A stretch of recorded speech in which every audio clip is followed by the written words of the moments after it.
হ্যাঁ everyone.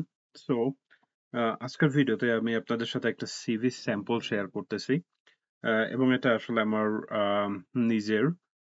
So আপনারা যদি এই স্যাম্পলটা ইউজ করেন তাহলে আমি বলতে পারি কনফিডেন্টলি যে অবভিয়াসলি আপনারা একটা কম্পিটিটিভ সিভি আসলে রেডি করতে পারবেন। এটা জাস্ট পিডিএফ ফরম্যাট। আমি জাস্ট আপনাদেরকে দেখাচ্ছি যে আসলে এখানে কি আছে বা আমি কিভাবে এটা রেডি করছি। আপনারা যদি আপনাদের সিভিটা এই ফরম্যাটে রেডি করতে পারেন তাহলে অবশ্যই আমি বলবো যে স্কলারশিপ বলেন বা যে ধরনের একাডেমিক অ্যাডমিশনের ক্ষেত্রে অবভিয়াসলি এই ফরম্যাটের সিভি আসলে কম্পিটিটিভ হবে। সো নরমালি যেটা হয় যে সিভির আপনি যদি মাস্টার্স অ্যাপ্লিকেশন করেন সেক্ষেত্রে সিভির লেন্থ আসলে 2 পেজ হওয়া বেটার। ইনফ্যাক্ট অনেক জায়গায় এটা মেনশন থাকে। কোথাও যদি মেনশন না থাকে আর আপনার যদি অনেক ইনফরমেশন থাকে তাহলে আপনি 3 পেজে করতে পারেন। অ্যান্ড সেকেন্ডলি এটা যেহেতু পিডিএফ ফর্ম, আপনারা চাইলে হচ্ছে এটার ওয়ার্ড ফাইলটা আমার থেকে পাইতে পারেন। এটার জন্য কমেন্টে আপনাদের কন্টাক্ট ইনফরমেশন দিলে আমি সেখানে এটা সেন্ড করে দিব। এটা আসলে আমি পাবলিকলি অ্যাভেলেবেল করতে চাচ্ছি না এই জন্য আর কি। তো সিভির শুরুতে আসলে যে জিনিসটা একদম শুরুতে আপনার নাম থাকতে হবে। এরপর আপনার address, phone number, email address, এগুলা বেসিক ইনফরমেশন। আপনি চাইলে আদার সোশ্যাল মিডিয়া লাইক লিঙ্কডইন এর লিংক অ্যাটাচ করে দিতে পারেন, বাট ইট ডাজন্ট ম্যাটার যে আপনি এটা আসলে অ্যাড করলেন কি করলেন না। এরপর আমি যেটা করছি এডুকেশন রিলেটেড ইনফরমেশন গুলো আমি রাখছি। সো এখানে আমি দিয়েছি মানে এটা ক্রোনোলজিক্যালি যে মানে একদম লেটেস্ট থেকে ওল্ডেস্ট এরকম আরকি। সো আমি আমার মাস্টার্স ডিগ্রির ইনফরমেশন দিয়েছি, প্রোগ্রামের নাম, ইউনিভার্সিটি, তারপর আমার জিপিএ আর রাইট সাইডে হচ্ছে আপনার কোথা থেকে করা এবং ডেট যে কবে থেকে কবে পর্যন্ত আমার এই ডিগ্রিটা ছিল। এরপরে ব্যাচেলরের ইনফরমেশন।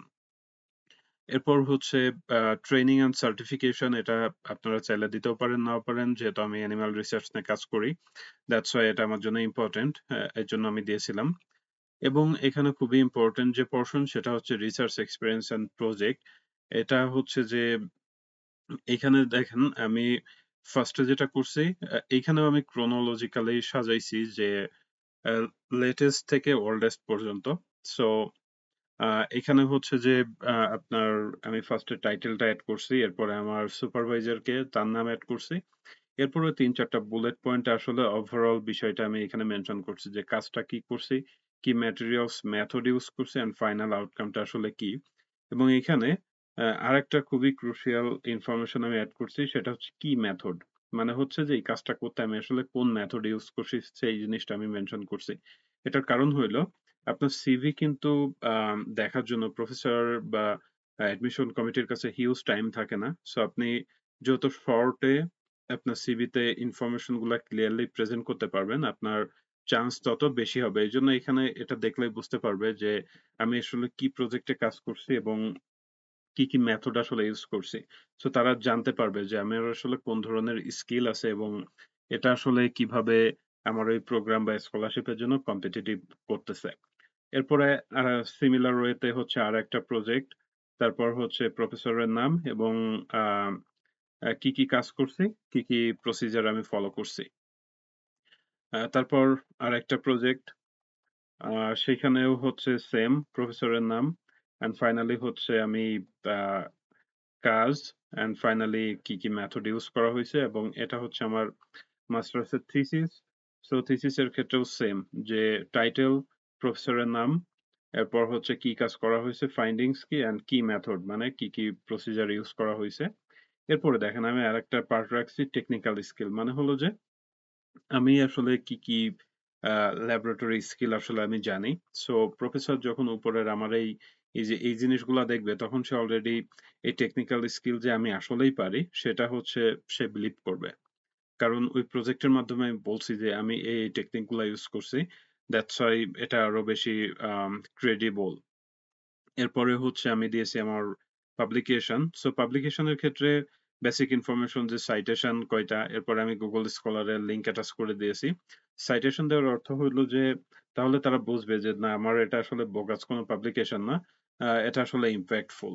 এটাই। এবং এখানে সব পাবলিকেশন আসলে দেওয়ার কোনো মানে হয় না। আমি জাস্ট ৩ টা মেনশন করছি। বাট এটার কারণ হচ্ছে এগুলা হয়তো আমার মোস্ট সাইটেড বা হচ্ছে যে এগুলা অন্যগুলার চেয়ে বেটার এইজন্য। বাট আপনাদের যদি এরকম মাল্টিপল পাবলিকেশন থাকে সেক্ষেত্রে সাজেশন হচ্ছে যে যে পাবলিকেশন গুলো আসলে আপনার প্রোগ্রাম বা আপনি যেখানে অ্যাপ্লিকেশন করতেছেন ওটার সাথে রেলেভেন্ট ওইগুলা মেনশন করবেন।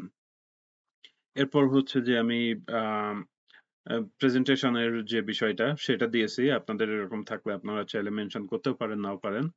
এরপর অ্যাওয়ার্ডের ক্ষেত্রে যে আমার ইউনিভার্সিটি অফ হেলসিংকিতে স্কলারশিপ ছিল সেটা আমি ইনক্লুড করছি। এরপর হচ্ছে এক্সট্রা কারিকুলার অ্যাক্টিভিটিস এর ক্ষেত্রে আম আমি হচ্ছে ইউনিভার্সিটি অফ হেলসিংকিতে থাকতে student representative and student tutor ছিলাম। সো কবে থেকে কবে এবং কি ডিউটি ছিল সেই বিষয়গুলা মেনশন করছি। অ্যান্ড ফাইনালি হচ্ছে আমার ল্যাঙ্গুয়েজ প্রফিসিয়েন্সি। সো এসব মিলায় মোটামুটি আমার সিভি ৩ পেজ হইছে। যদি আমার কারেন্ট সিভি, বাট আমি যখন মাস্টার্সে বা পিএইচডি তে অ্যাপ্লিকেশন করছিলাম তখন আমার সিভি আমি ২ পেজ মতো রাখছিলাম। সো সবচেয়ে বেস্ট অপশন হচ্ছে আপনার প্রোগ্রামের গাইডলাইনস দেখবেন যে তারা সিভির লেন্থ আসলে কতটুকু চাচ্ছে। সে অনুযায়ী আপনার সিভিটা রেডি করবেন। অ্যান্ড আমার কাছে মনে হয় যে আপনারা যদি আপনাদের সিভিটা এভাবে রেডি করতে পারেন তাহলে এটা খুবই সুন্দর এবং কম্পিটিটিভ একটা সিভি হবে। আর ইউজুয়ালি আপনারা যদি ইউরোপে অ্যাপ্লিকেশন করেন তখন আপনাদের ইউরোপাস ফরম্যাট আসলে সিভি রেডি করতে হবে, বাট আপনারা ইউরোপাস ওয়েবসাইটে যে এই সিমিলার ফরম্যাট ইউজ করে হচ্ছে আপনারা কিন্তু আপনাদের সিভিটা রেডি করতে পারেন। বাট আমি যেটা বললাম যে আম, আপনারা যদি এটা ডক ফাইল পাইতে চান জাস্ট এডিট করে নিজেদের ইনফরমেশন গুলো বসাই দিতে পারেন। ইন দ্যাট কেস আপনারা হচ্ছে যে কমেন্টে আপনাদের কন্টাক্ট ইনফরমেশন দিলে আমি হচ্ছে আপনাদেরকে ওই ডক ফাইল অ্যান্ড এই পিডিএফটা ফরওয়ার্ড করে দেব, যেটা দেখে আপনারা আপনাদের নিজেদের সিভি গুলা আসলে সুন্দর করে রেডি করতে পারবেন। সো সিভি রিলেটেড যে কোনো ইনফরমেশন বা যে কোনো কোশ্চেন থাকলে আপনারা কমেন্টে জানাতে পারেন, আমি হচ্ছে আনসার দেওয়ার ট্রাই করব।